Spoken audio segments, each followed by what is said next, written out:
พี่น้องเนาะเปิดภาพมาพอได้ยินเสียงแววมาจากวัดพี่น้องเนาะเป็นเสียงหมอลำพี่น้องนั่งพุ่มพวงบ่นั่นพี่น้องเนาะ แม่พุ่มพวงดวงใจบ่เนาะพี่น้องลำอ้อยอยู่เนาะก็มาทักทายสบายดีมื้อนี้พี่น้องทางบ่าวจันทร์ตัดภาพลงมาทางพี่เด้อเนาะลงมาให้มาหน้ามื้อนี้พี่น้องนำเสนอคลิปซ่าในนึงเนาะเพราะว่าบ่ได้ออกไปทางใดมื้อพี่น้องมื้อนี้เนาะก็คาดว่าน่าสิเป็นมื้ออื่นบ่พี่น้องเนาะมื้ออื่นกับมื้อแรงถ้าสิเป็นไปได้ถ้าสิได้ไปเนาะพี่น้องเนาะทางบ่าวจันทร์ก็สิได้เข้าไปอัปเดตเนาะอาการของแม่น้องวิพี่น้องมื้อนี้ทางบ่าวบุญเพิ่นไปกับแม่น้องนิวเนาะกับน้องวินเนอร์เพิ่นพากันไปดินบุญทรงเฮือเลยประจักษ์พี่น้องทางนั้นก็ได้เนาะก็เมื่อคืนนี้ก็จู้เลิกดื่นพี่น้องทางพวกเฮาก็เผาอยู่หั่นเพื่อจัดแจงหืดยาแล้วก็ผากผังจดประวัติอีหยังคักแน่และพี่น้องเนาะผากแพทย์ผากหมอเพิ่นไว้ก็ถือว่าเกือบ4 ทุ่มเมื่อคืนนี้พี่น้องได้เดินทางมาเนาะก็เมื่อคืนนี้พี่น้องเนาะทางพวกเฮาก็ได้โอลมกับแพทย์กับหมอแพทย์หมอเพิ่นก็วางยาให้พี่น้องเนาะแต่ว่าเราน่ะลืมอันว่าบัตรคนจนพี่น้องเนาะบัตรทุกอย่างกันแหละเนาะถ้าว่ามีบัตรอันนั้นค่าใช้จ่ายนี่อาจจะครึ่งต่อครึ่งพุ่นแหละเนาะเมื่อคืนนี้ก็เบิดเกือบล้าน2 ล้านพุ่นประจักษ์พี่น้องเนาะ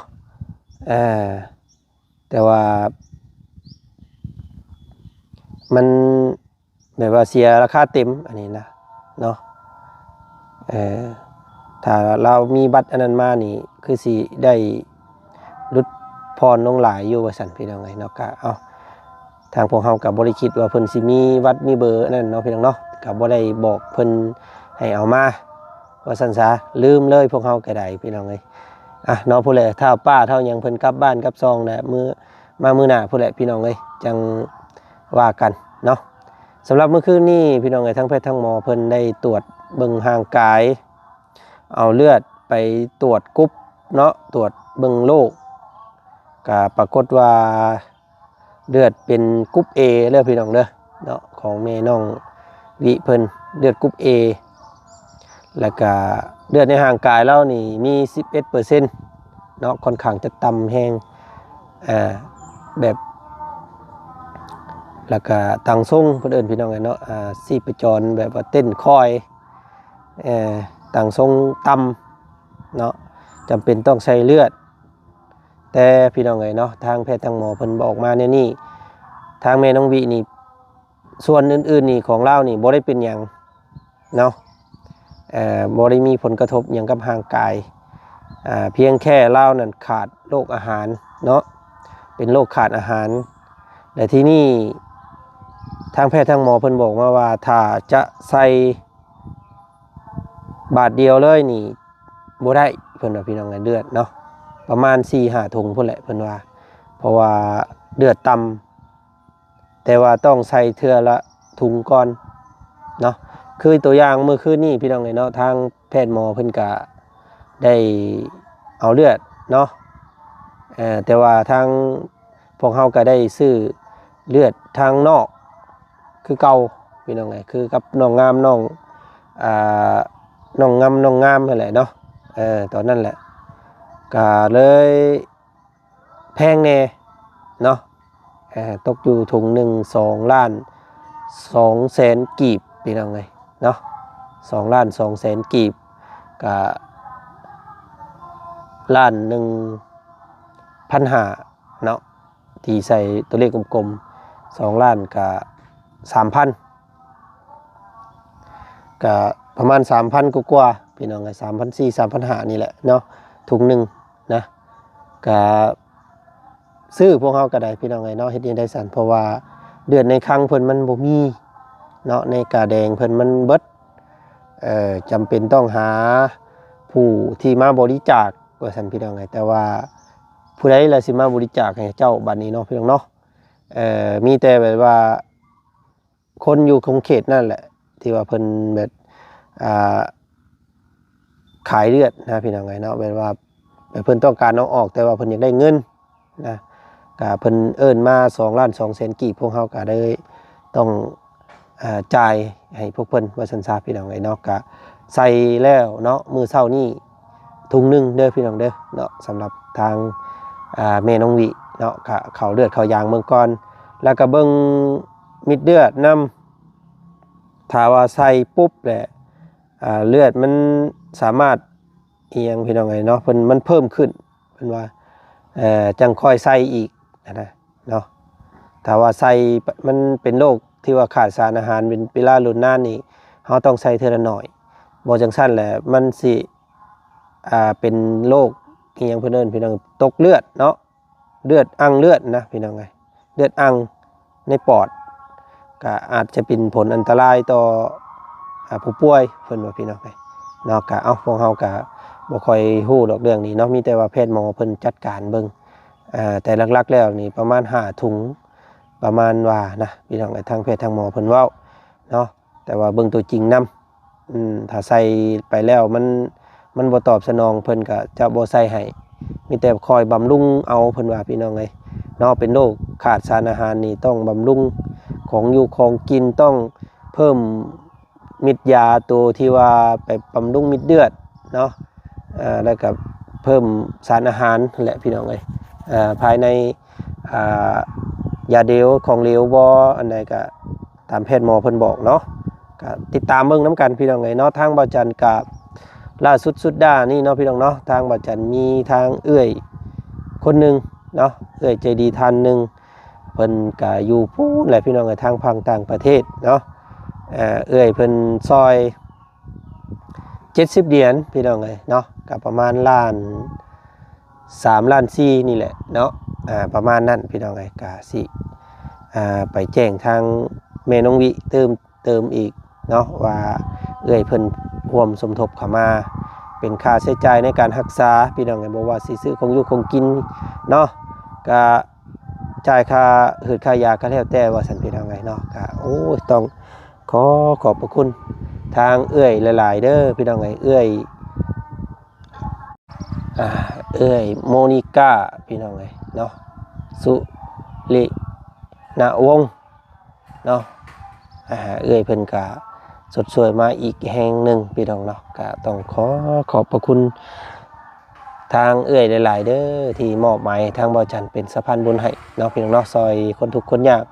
คนเจ็บคนป่วยว่าซั่นซะพี่น้องเอ้ยเนาะก็ขอให้ทางเอื้อยโมนิก้าเนาะพี่น้องเนาะโมนิก้า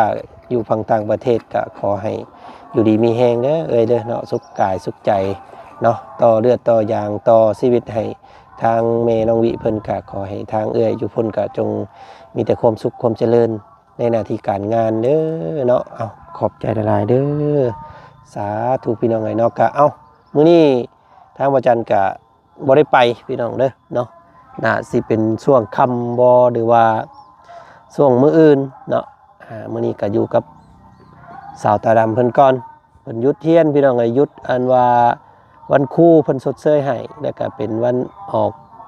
พรรษานำแน่เนาะก็พี่น้องเอ้ยก็นี่แหละมื้อนี้ก็ตัดภาพบรรยากาศลงมาทางไร่ทางนาเนาะลงมาทางหน้าแม่ตุ้ยก่อนพี่น้องเอ้ยเนาะทางมาบุญกับอินเพิ่นได้ไปเยี่ยม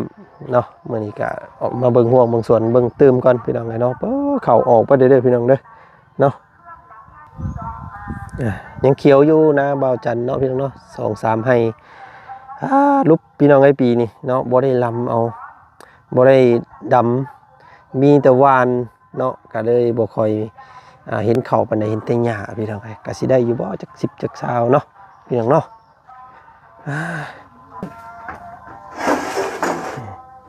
พี่อันนี้ขอลาบพี่น้องไอ้เนาะก็ลงมาดินมาเอ็นน้ แม่ตุ้ยเพิ่นก่อนมื้อนี้เนาะนั่งโมเมะอยู่ผู้เดียวแล้วเนาะหมู่ไปนิดดินเบิดได้พี่น้องเอ้ยเขาไปดินบุญทรงเฮือไปแล้วเนาะเถอะตูแม่เพิ่นคือบ่เห็นไปเด้ซั่นเนาะลูกเคยมีรถมีรางน่ะคือบ่เห็นไปอันนั้นบ่มีผู้อยู่หน้านี่แหละเขาชุกน้ำให้น้ำหน้าน่ะเฮ็ดสิได้จ้ะไปป้าบ่ได้บาดนี้ป้าบ่ได้บาดนี้เขาก็ชุกเลยบาดนี้ไก่ก็มีบาดนี้ไก่ก็ไก่ตัวเองนี่แหละไล่ไก่น้ำแน่บาดนี้ไก่แน่บ่ได้ไล่หรอกมีแต่เสียงห้องเจอเอาอยู่กลางเทียงพี่แหละเป็นประกาศอีหยังฉันน่ะ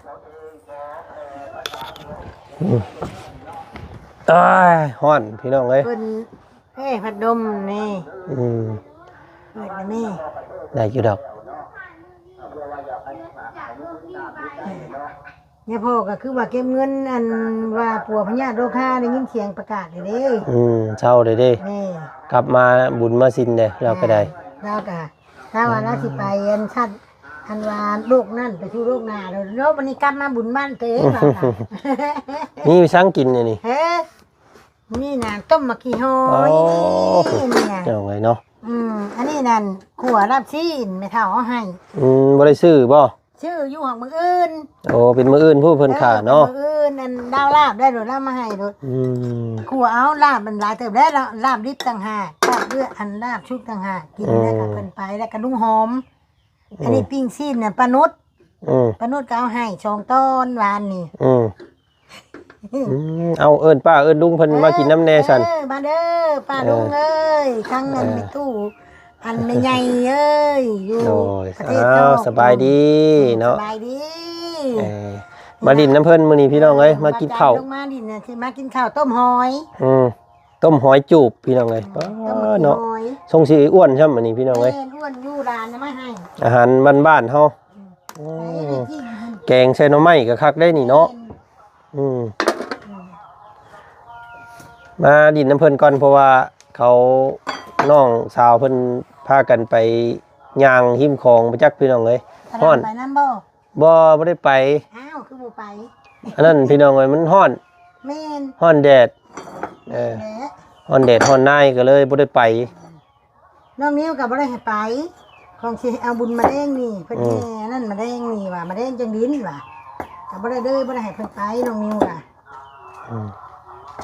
ครับเป็นมื้อเยี่ยมตู้พ่อน้ำแน่ได้มื้อนี้เนาะวันคารแต่ว่าคนสิเยี่ยมอยู่บ่พี่น้องเอ้ยบ่ได้เยี่ยมแล้วว่าเพิ่นบ่เอาหยังไปบ่เยี่ยมว่าเขาไปซื้อกระต้มขนมให้เราจักเพิ่นบ่ได้ว่าอันเพิ่นว่าอันเพิ่นว่าวิทย์ประหัตก่อนสิเด้เพิ่นว่าอันว่าเพิ่นบอกมื้อนั้นว่าพ่อเอ้ยว่ามื้อวันคารบ่ได้มาเด้อมื้อบุญได้ยินเพิ่นเว้าอยู่เนี่ยมันประหัตพูดเนาะยังประหัตบ่อยได้แล้วได้ยินแต่อยู่เพิ่นว่าให้ฟังอยู่คือสิบ่ได้เยี่ยมแล้วก็บ่ได้เพิ่นก็บ่ได้ถามเพิ่นก็พาไปเวียกเพิ่นว่าเวียกเพิ่นสิไปกินข้าวบ่ได้เด้เฮาก็บ่ฮู้นำเพิ่นใช้เบิ่งหันลองก่อนพี่น้องเอ้ยโอ้อ้วนเนาะอ้วนไหนข้าวช่วยอยู่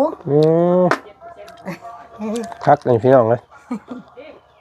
จำกับเจียวอันว่าไม่ต้มแซ่บเลยร้านนี้บ่ได้หน่อไม้ครับมารอบนี้เพราะว่ามานำคนป่วยบ่ได้ก็ยาแล้วกินหากระเบิดเพราะว่าแล่นน้ำรถอันกู้ภัยมาเลยบ่ได้จอดใช้เลยพี่น้องเอ้ยกินหากระเบิดนี่กี่หอยร้านมาให้วานนี่เห็นอยู่บ่อันคนป่วยอันผู้จะจ้อยน่ะเห็นเบิ่งอยู่เบิ่งเงินน้ำนันในน้องนิ้วคืนดีร้านแต่ว่านี่นั่นดาวกับที่ไหนดาวจอยร้านยังสิเช่าอยู่บ่เราเป็นคนขาดอาหารเราบ่มีแนวกินมาหลายปีใช่เราบ่ได้มีผัวบ่แล้วกี้เนี่ยเรามีอยู่แต่ว่าผัวเราปะตะกี้นั้นเราได้ลูก3 คนแล้วคือเห็นแต่ชาวิน้องวิเพื่อนค่ะมีน้องน้อยอีก2 คน อยู่น้ำหันเด้ อยู่เฮือนเพิ่นจะบ่ได้คอยเข้ามาในกล้องอันนั้นพี่น้องเอ้ย เพิ่นนิดน้อยบ่ แม่นิดน้อยยังน้อยอยู่ เอ้ยกลัวละป้าแล้วโชว์ ก่อนเราผัวเราสิป้านั่นเราเป็นคนบ่เต็มแบบคล้ายๆคนเงอะๆมันงาบนะ แม่น้องวินี่ แม่น เออ แบบเราได้ลูกผู้อันล่าสุดนั่นสิแม่นเสียเลือดเสียยางหลายบ่นี่ได แม่นเนาะ พิษกรรมพิษหยังบ่โดด อืม เป็นคนแบบว่าคล้ายๆคนเป็นบ้านะผัวก็เลยอยู่นำบ่ได้ก็เลยป้าเล่าบัดนี้ อืม ป้าแล้วก็เฮ็ดให้เราบ่มีผู้เบิ่งผู้แย่งน้องนุ่งก็อยู่เฮือนไผเฮือนมัน เนาะ ลูกก็น้อยบาดนี้มือเพิ่นเอามาเกลือปั้น2ปั้นก็แม่นซ้ำนั่นแหละ อันนั้นน่ะ แม่นแต่ละมื้อน่ะ ไปบ่ได้ ไปบ่ได้ เดี๋ยวน้องก็ได้ให้กินติ มีแต่ป้าเนี่ย ถ้าผู้ไปน้ำน่ะบ่เอื้อยละบ่น่ะ เอ้ยเรา เอื้อยเรามีผัวบ่ ยังเอ้ยก็ไปว่าคล้ายๆคนบ่ค่อยเต็มปานใดนะ อันน่ะมีแต่ผู้บ่ สิเป็นกรรมพันธุ์เพิ่นบ่เนาะ แม่นแหละ ว่านักสุดนี่ก็52ปีนี่แหละลุกบ่ได้เลยเมื่อกี้เราก็ไปไทยได้อยู่ อืมจ่อยทำรัก ที่นี่ก็เลยแบบแนวอยู่ในกินบ่มีขี้แหละทุกข์ยาก แม่น ก็เลยอันลงจงจอยเดือแต่กระดูกพี่น้องเอ้ย ขาดความกินนี่สิว่าว่าเนาะ แม่อันนี้เด้ฉันคือบ่อ้วนแท้ทางนี้เนาะ แบ่งไปให้แม่น้องวิเนี่ยไปยัง ไม่ให้แล้วอยู่นั่นกับตัวเองนี่แหละ บ่ได้เจ็บหม่องใดบ่ บ่ อืม ใช่เหรอ คือว่าเจ็บหม่องนี้คือว่าจมบ่เจ็บ นี่ ปีก มี เจ็บ เลย เช้าแล้วเนาะ เช้าเลยมั้งน่ะบ่ได้อันแต่ว่าก็มีน้องเชื่อหุ่น อืม อยากกินยาอันก็ปวดนั่นก็ยาเลย อืม มันแม่น้องนิ้วคนชื่ออันว่าอันนี้ให้มือหาก็ได้กินหาก็กินอันว่า2มื้อเลยเด้ อืม ถ้าเราเอาทางเมื่อบ้าน ซื้อไปช่างมาให้ เนี่ยเมื่อบ้านน่ะเพิ่นเห็นอันพวกอันแม่ใหญ่บ้านนั่นกินแม่ใหญ่บ้านนั่นกินน่ะเก็บดีกว่าเขาเพิ่นว่า เออ นี่น่ะ อืม อืม มันเฮ็ดมันกินนี่ได้ กินอันนี้นั่นบอกว่าลุงเบิ่งแหน่เพิ่นเคยกินบ่มานี่น่ะเพิ่นว่าย่ามมาน้ำ อย่าดีบ่ลงคอเพิ่นอ่านมันก็อย่าดีบ่ลงคอ อันน่ะย่ามมาเช้าน่ะกินบ่วงอันนี้หักบ่ได้ให้เต็ม นี่บ่ ตอนแดงน่ะก็กินบ่วงอันนี้น่ะ เนาะสิคืนๆสิเย็นๆเนาะ เย็นๆหักอันแรกสีคมๆน้อยๆดอกคมบ่ได้แห้งปานใดก็บ่ได้ชวดบ่วงอันนี้น่ะ ยาพื้นเมืองพี่น้องเป็นยาพื้นเมือง แม่น กินคู่มือบ่ หากินได้2มื้อ อืม ดีกว่าข้าวเพิ่นว่า เป็นนี่ได้คือหลังจากกินแล้วก็ คือเก่าบ่ จากนั้นคือก็มันก็บ่ได้ปวดบ่ได้เจ็บอันก็สิว่าเอานี่แบบเพิ่นว่าเจ็บนี่แน่เนาะมือเพิ่นบอกเนาะคือสิแม่นนี่เนาะ แม่นแล้วนี่ ก็เพิ่นว่ากรรมนี่ช่วงสิแม่นว่ามึนมือ แม่ตุ้ยนี่อยากมึนมือมันอยากมึนมือแบบแม่ตู้เฒ่ามือมาเช้ามานี่เฮาลูกมานี่บายหันบายนี่ข้างไผซะก่อนข้างไผเทื่อก็ตีสิมันจะงวด มันอย่างมึนเนาะมันอย่างเฮ็ดตึงๆอยู่เนาะ มันอย่างมึนอันนี้แหละอันนี้แหละ อันอาการแบบซี่นี่มันคล้ายๆเลือดมันหมุนเวียนบ่ปกติมันบ่เข้ามาพี่เด้ อันแพทย์มาซักยามื้อนั้นน่ะมื้อว่าเก็บนี่แหละมาซักแล้วว่าเลือดลำลายเราว่ามีแต่เลือดขาวเราว่าซั่นนะ มันเลือดขาว เลือดขาวเราว่า อืม ลำเลยแล้วมัน มันมีเลือดขาว กรองน้ำยาแล้วนะ มีเลือดขาวนี่เฮาต้องบำรุง อันว่าซักยาบำรุงเนาะถ้ามาว่าจะอ้วนบ่อ้วนเราอะคนทำซากอ้วนก็เรื่องของอ้วน มีเลือดขาวนี่บ่ให้กินหน่อไม้ เก่งมันนี่ ห่านหน่อไม้มันให้เก่ง ต้มแล้วได้มื้อนึง2มื้อแล้ว กินแนวผักสีเขียวผักกาดบ่ต้มผักกาดต้มผักแนวผักบ้งพวกกันกินพวกกันเอา แล้ว หน่อไม้นี่งดก่อน เลือดดำเนาะเราอะ เดือดมีเดือดขาวหลาย มันแบบมันน้ำแสดงลาวหั่นนะน้ำมาสร้างไข่มันเนี่ยจริงนี่แหละอันนี้เกิดไปได้สมองอยู่ แต่ว่ากินยังบ่ได้คลำเนาะ บ่ ยังไม่ได้ขนาดอย่างนักหอยนี่กะ อันว่าลานลูกอันว่าอันนั่นแหละอันลูกสาวแก้วอันนั้นแก้วชาแนลแก้วชุกน่ะเอามาให้บ้านนี่ก็มาต้มซ้ำนี้อ่ะไม่ตู้อีแล้วว่าเจ้าคือมักแท้เราอ่ะต้มแล้วก็นั่งกิน ใส่ซุปเท่าเนาะคักได้นี่เนาะเท่าพี่น้องเอ้ยฮู้อยู่บ่เท่า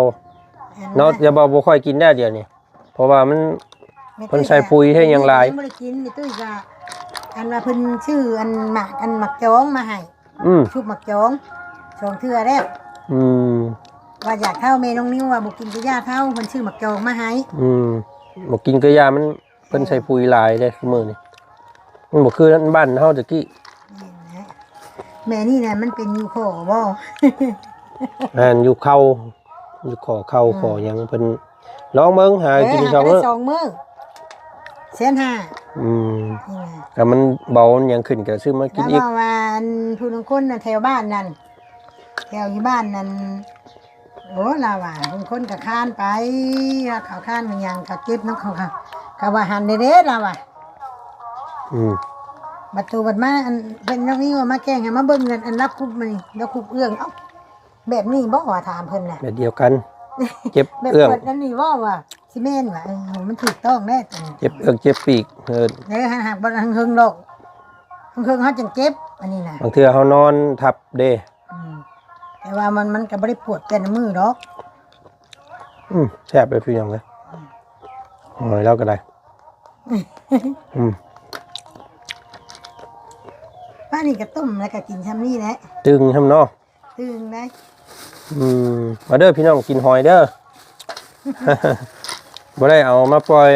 ลงหนองแน่เนาะมื้อนั้นก็ลงอยู่เอาลงอยู่บ่หอยดาวมามื้อนั้นดาวมาเรื่อยบ้าหามน้อยแล้วมาโรงเรียนแล้วมาถอกลงหั่นให้มันแพร่ก็ไปถอกอยู่เอาไปถอกยิงเทื่อกาเดื้อหมากน้อยนั้นจะกระเบงเงาไปถอกแต่ลองรุ่นเบิ่งแล้วปีนี้พี่น้องก็สิน้ำสิอยู่บ่คำน้ำอยู่น้ำยังนั่นพอดีลงไปหางมพอดีตอนหอยสิเขาครับนั่นโอ้ยน้ำสิกินหน้าตะเก้านั่นบ่ว่านี่ได้เพิ่นว่ากินหอยข้าวย่างเนาะกินหนังข้าวเบิดลืมฮอดข้าวเลยบ่ได้กินฮอดข้าวอัดไปเลยกินแล้วมากินนี่ซื้อซีนน้ำเพิ่นที่ไหนคือน้ำตู้บุญขางงัวบ่เพิ่นเขาพูดที่งัวแล้วมาให้แล้วก็อันตู้บุญอันบ่เพิ่นเอาควายมื้อนั้นน่ะเพิ่นว่าจุดควายได้แบบบ่ฮู้ว่าเพิ่นขามือบ้านเนาะว่าเพิ่นขาบุญมือบ้านเฮาบัดมือบ้านนี่เพิ่นโทรมาใส่ว่าบุญบ้านเพิ่นพุ่นจดอยู่พุ่นเพิ่นจดน้ำลุงจงเพิ่นอะไรล่ะได้มาตู้นั่งเสียงเลยเปิดข้าวในเด้อพี่น้องงานบุญออกพรรษาเนาะบ่ได้อยากไปบ่น้ำดินยางเลาะคือแต่ก็บ่อยากไปบ่อยากไปน้ำรถน้ำด่างไปพูแม่นไปพูดแล้วไปข้างคอห้องยังนะแม่นก็อยากไปติมันหักเข่าเด้ เข่าอยู่หน้านี่บัดไปสิเบิ่งอันนี้ไปได้บ่ได้ก็อันวานโทรหลานมาอยู่น้ำบอกหลานนั้นหลานลูกป้าเนี่ยมาอยู่น้ำเพิ่นสิออกป้าหน้าบ่ได้พี่น้องเอ้ยสิไปใช้ก็ได้งัวขอมานะงัวคนชาวบ้านถ้าบ่มีงัวตัวนี้น่ะใครอยู่ดอกอันนี้บ่ผ้าเพิ่นน่ะผ้าอะไรผ้าเนาะอามาน้ำมันลงมาน้ำไม้นั่นไปเมื่อนั้นเราถามอยู่มื้อพี่น้องเอ้ยไม่ได้บอกนะบ่เฮาว่าเฮาบ่มีบ่เห็นว่ะเป็นบ่ถกอยู่พี่พอดีเพิ่นเอาลงมาพี่ซะเนาะไปบอกเราว่าคือบ่เห็นนะว่ะ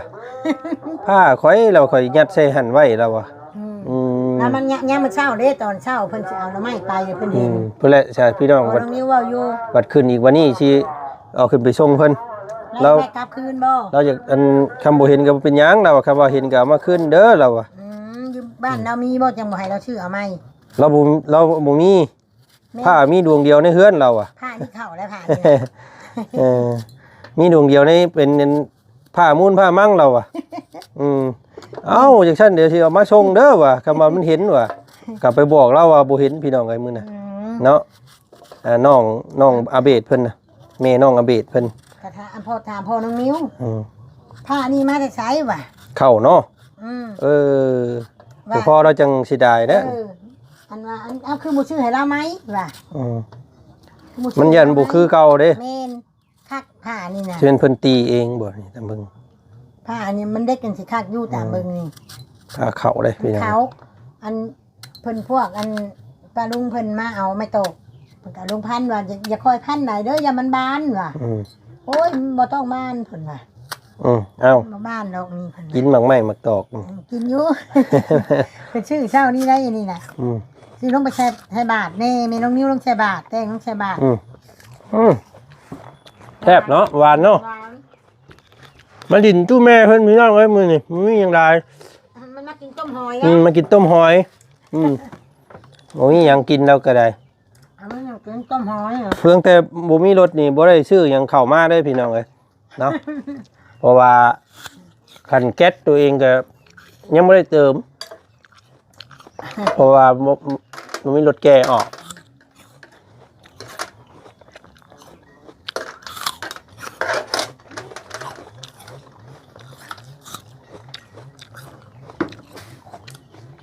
ขายรถก็บ่ได้บอกตู้แม่ทำได้ขายบ่ใช่ว่าไปผ่าร่างนี่ขายแล้วขายให้ได้อีกฮักแล้วบาทจักย่ำได้บาทเงินบ่พอเนาะพี่น้องเอ้ยเอาพุ่นแหละเอาพังเบิ่งพุ่นแหละทางเงินพ่อพุ่นแหละสิขอดใส่นั่นแหละพี่น้องเอ้ยน่าสิได้อยู่เพราะว่าอีตนสาวตาดำเพิ่นเวลาบ่ได้ไปห้ามไปเฮียนแต่เพิ่นอยากออกไปดินข้างนอกข้างหยังนะเนาะยันเพิ่นเคยไปเด้เพราะว่าเพิ่นเกิดมาเพิ่นมีรถใหญ่รถพี่น้องเอ้ยบ่คือเฮาได้เนาะเฮาบ่เคยมีอยู่ได้อยู่อยู่ได้ตะกี้มีรถถีบกับจนสิเป็นอื่นอย่างได้อันนี้เอ้ยพ่อแต่จะได้รถถีบก็ไม่ง่ายเอาพี่น้องขอมกขอบใจหลายๆเนาะเบิ่งส้มเฮ็ดให้บ่จันมีบ่จันในมื้อนี้ก็ย้อนผู้ใหญ่ใจดี FC สุคนเนาะที่เบิ่งที่แยงที่ว่าฮู้ไม่ตุ้ยคู่มื้อนี้ก็ย้อน FC คือกันนั่นแหละพี่น้องเอ้ยเนาะแต่เก่าเราก็อยู่แต่ให้แต่หน้าบ่เคยเข้ากล้องจักเทื่อเราก็ได้พี่น้องเอ้ยเนาะจนเท่าบ่จันเที่ยวลงมาหาเพิ่นเลยเราจังว่าจักฮอดกล้องฮอดแก้เอาพี่น้องสับการยังบ่ได้ดินทำน้ำบ่ฮู้ยังบ่ดินบ่เป็นได้บ่คู่มื้อนี้บ่ก็พอได้แต่ว่าอันแม่น้องกะลำโทรมาก็ใส่อาเพิ่นน่ะพอได้แต่ฮับเพิ่นบอกว่าตุ้มเขียวเด้อฮับตุ้มเขียวได้อยู่เนาะฮับตัวตุ้มเขียวหันตั้งจากว่าไปบีบแบบนั้นนี่บ่จักเลยแล้วกันพี่น้องเอ้ยเนาะบ่เคยมีเราก็ได้เป็นคนที่ว่าเก่าแก่แล้วระดับนึงบ่เคยดินแบบนี้ก็คือบ่เคยมีพี่น้องเอ้ยเป็นหยังเนาะกระดูมีซะนี่ก็ขอบมกขอบใจดีมีแฮงมีความสุขความเจริญไปเมื่อนะโดยมีหยังแล้วตกน้ำบ่ให้ไหลเด้อลูกเด้อตกไผบ่ให้ใหม่เด้อตกน้ำของให้ได้มาคือเก่าเด้อลูกเด้อสบายดีเอาเสิพี่น้องไอ้เนาะเพิ่นเพิ่นบอกเพิ่นสอนประสบการณ์เนาะบ่เคยมีเราก็ได้โทรศัพท์ดินบ่เป็นเท่าของมื้อนี้เลยแล้วว่าพี่น้องเอ้ยก็บ่เป็นหยังเนาะเฮาบ่เคยดินแล้วก็บ่คิดปานใดเนาะบ่คิดปานใดบ่คือเด็กน้อยของมื้อนี้เด้เพิ่นเคยมีแต่เพิ่นบ่มีนี่บ่ได้เลยพี่น้องเอ้ยเนาะเอาสันเบิ่งหัวเบิ่งสวนเบิ่งงัวเบิ่งควายซอยแล้วสักก่อนมื้อนี้พี่น้องเอ้ยเนาะบ่ได้ไปทางใดมันร้อนแดดพี่น้องเอ้ยสิไปก็คำจักได้กลางคืนอยากไปอยู่กลางคืนย่างตอนค่ำก็ยังมันจังเย็นแน่มันอยากเย็นอันตอนร้อนๆไปซี่นี่โอ้ยผู้ข้าก็ยอมคือกันแล้วพี่น้องเอ้ยเนาะ